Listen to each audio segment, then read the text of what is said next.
तो इंदौर से जानकारी आपको सबसे पहले देते हैं। लापता टार कारोबारी की हत्या, लसूड़िया थाना क्षेत्र के सिमरौल के जंगल में शव बरामद किया गया है। बिना कपड़ों के व्यापारी का शव बरामद हुआ है। नौकरानी से अवैध संबंधों के कारण हत्या की आशंका जाहिर की जा रही है। पुलिस ने 2 लोगों को हिरासत में लिया है।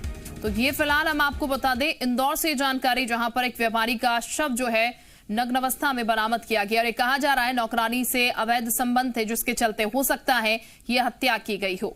फिलहाल ऐसी आशंका जाहिर की जा रही है। 2 लोगों को इस पूरे मामले में हिरासत में लिया गया है। नौकरानी से अवैध संबंधों के कारण हत्या की आशंका फिलहाल जाहिर की गई है। इस वक्त की बड़ी जानकारी हम आपको दे रहे हैं। अंशुल इस वक्त हमारे साथ ज्यादा जानकारी के साथ जुड़ चुके हैं। अंशुल, इस पूरे मामले की अगर बात की जाए तो कहा जा रहा है कि अवैध संबंध के चलते हो सकता है ये हत्या की गई है। क्या अभी तक पुलिस इस पूरे मामले में समझ पाई है? क्या जानकारी अभी तक लग पाई है?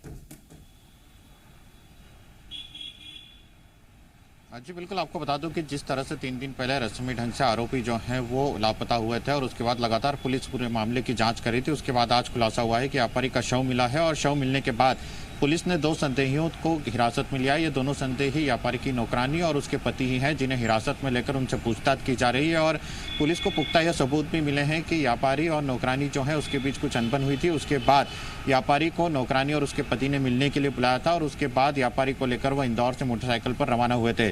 पुलिस का दावा है कि इस पूरे मामले को लेकर कुछ सीसीटीवी फुटेज भी सामने आए थे, जिसमें कि व्यापारी जो है इन दोनों के साथ मोटरसाइकिल पर जाते हुए दिख रहे थे। और इस पूरे मामले में अब दोनों से कड़ी पूछताछ जो है वो पुलिस के द्वारा की जा रही है। वहीं परिवार के लोगों का भी यही कहना है कि व्यापारी जो है घर से निकले थे, उनके पास रुपयों से भरा हुआ बैग था और जब वो व्यापारी दुकान पर पहुंचे तो दुकान से वापस घर लौटना था, लेकिन वो घर नहीं लौटे थे और इसके बाद लसूड़िया थाने में जो शिकायत है वो पूरी दर्ज कराई गई थी। हालांकि पुलिस का साफ कहना है कि यह जो पूरी घटना है यह किस तरह से घटित की गई है और व्यापारी का शव सिमरौल के जंगलों तक कैसे पहुंचा है, इस पूरे मामले का खुलासा आरोपियों से पूछताछ के बाद ही हो सकेगा। और इसीलिए पुलिस जो है वो भी फिलहाल कड़ी पूछताछ जो है वो नौकरानी और उसके पति से कर रही है। हालांकि व्यापारी अशोक जो है उसका लगातार यह बात सामने निकल के आ रही थी, उनके नौकरानी से कुछ अवैध संबंध थे और इसी को लेकर नौकरानी के पति और अशोक के बीच विवाद भी हुआ था और उसके बाद कहीं न कहीं व्यापारी की हत्या की गई है। हालांकि पुलिस ने साफ ये कहा है कि व्यापारी के सर में गोली जानकारी क्या लग पाई है?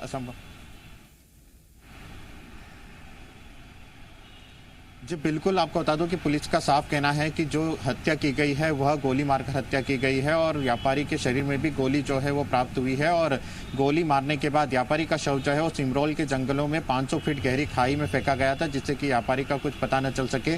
व्यापारी के कपड़े भी पूरी तरह से गायब कर दिए गए थे ताकि उस शव की शिनाख्त जो है वो ना हो सके। लेकिन ग्रामीणों ने जब शव देखा तो उसके बाद पुलिस को सूचना दी और अब पुलिस जो है पूरे मामले की जांच कर रही है। साथ ही यह भी पता लगाया जा रहा है कि सिमरौल तक व्यापारी कैसा पहुंचा और यदि कहीं और हत्या की गई तो यहां पर शव फेंकने के बाद हत्या कहां की गई। इसके लिए सिमरौल जाने वाले रास्तों के सीसीटीवी भी खंगाले जा रहे हैं। साथ ही जो दोनों संदेही हिरासत में लिए गए हैं उनसे भी पुलिस पूछताछ कर रही है और यह जानने का प्रयास कर रही है कि व्यापारी का जो हत्या की गई है वह कितना 3 दिन पहले से व्यापारी गायब था, हत्या कब की गई और उसके बाद से दोनों आरोपी जो है वो किस तरह से इस पूरे मामले में खुद को बचाने में लगे हुए थे।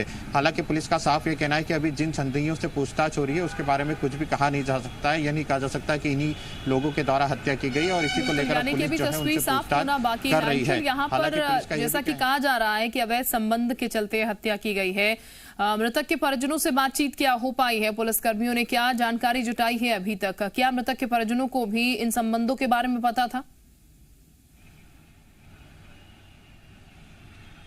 जी बिल्कुल, बता दें कि जिस समय मृतक के परिजन जो हैं वो लसूड़िया थाने पर एफआईआर दर्ज कराने पहुंचे थे, तब उन्होंने साफ अपने बयानों में कहा था कि व्यापारी जो है घर से काफ़ी रुपया लेकर निकले थे और उसके बाद जब घर उन्हें वापसी लौटना था तब भी उनके पास काफ़ी मात्रा में रुपया होता था। और इसीलिए परिजनों ने आशंका जताई थी कि कहीं हो सकता है कि व्यापारी का अपहरण किया गया हो या व्यापारी के साथ लूट की वारदात की गई हो, जिसके बाद से व्यापारी के साथ कुछ अनहोनी होने की आशंका परिजन लगातार जता रहे थे। लेकिन जिस तरह से अब अवैध संबंधों की बात सामने आ रही है तो उस पूरे मामले पर पुलिस पूछताछ कर रही है और परिजनों से भी यह जानकारी जुटाई जा रही है कि क्या अवैध संबंधों की पुलिस की जांच पड़ताल अभी चल रही है। तस्वीर असली आरोपियों की अभी आनी बाकी है। अंशुल, बहुत शुक्रिया अंशुल आपका तमाम जानकारी देने के लिए पूरे मसले पर।